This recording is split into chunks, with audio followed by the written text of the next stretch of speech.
নাউলি গ্রামের একটি ঘেরের ভিতরে জবাই করে রেখে গেছে। অভয়নগর নাউলি গ্রামের যে হত্যাকাণ্ডটি ঘটেছে, হাসান শেখ নামে যে ছেলেটিকে হত্যা করা হয়েছে, যে অস্ত্র দিয়ে তাকে হত্যা করা হয়েছিল, এখন সেই অস্ত্রটিকে উদ্ধার করার জন্য জামিল নামের একটি ছেলে স্বীকারোক্তি দিয়েছেন যে এখানে নাকি অস্ত্রটি লুকিয়ে রাখা হয়েছে।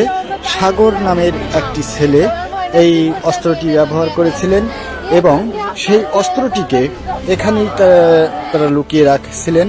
এই জন্য এই জামিল নামের এই ছেলেটি এখন সেই অস্ত্রটিকে উদ্ধার করার জন্য আসছেন। সঙ্গে আসছেন পিবিআই ও ডিজিএফআই, এনএসআই সহ আরো অনেক কর্মকর্তারা আসছেন। এখানে অনেক প্রশাসনের লোকজনও আসছেন, সাংবাদিক বৃন্দরা আসছেন আসলে সেইটাকে দেখানোর জন্য। কিন্তু শেষ পর্যন্ত তিনি নাকি বলছেন যে অস্ত্রটি সকালেই নাকি সরিয়ে ফেলানো হয়েছে। তাই দর্শক ওখান থেকে অস্ত্র উদ্ধার করার জন্য আসছিলেন, কিন্তু সেই অস্ত্রটি উদ্ধার করতে পারেননি। জামিল বলল যে এখান থেকে অস্ত্র নাকি সরিয়ে নেওয়া। আমি এখন অবস্থান করছি অভয়নগর থানার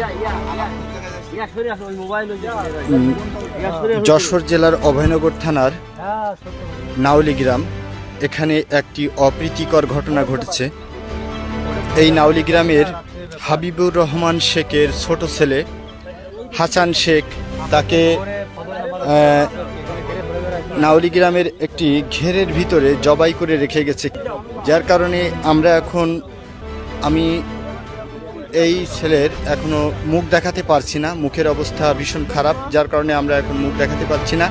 তো যাই হোক, আপনারা দেখতে থাকুন যে কি অবস্থায় আছে। এখানে আছে এলাকার জনগণ, সাধারণ জনগণ, প্রশাসনের লোক, সিআইডি, ডিএসবি সহ আমাদের এই নাউলি গ্রামের মেম্বার, সাবেক মেম্বার উজ্জ্বল, তিনিও আছেন দেখা যাচ্ছে।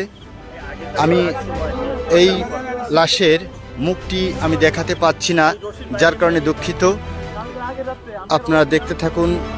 এখানে যে মানুষ আছে, স্বজনদের আহাজারিতে পরিবেশটি ভারী হয়ে গেছে। দেখুন সেই হাসান শেখ, হাবিবুর রহমান শেখের ছোট ছেলে, যাকে জবাই করে হত্যা করা হয়েছে। আজ তার পরিবারের সদস্যদের অবস্থা, তার আত্মীয় স্বজন যারা আছে তারা শত আহাজারি করেও কোনো রকম কুল পাচ্ছেন না।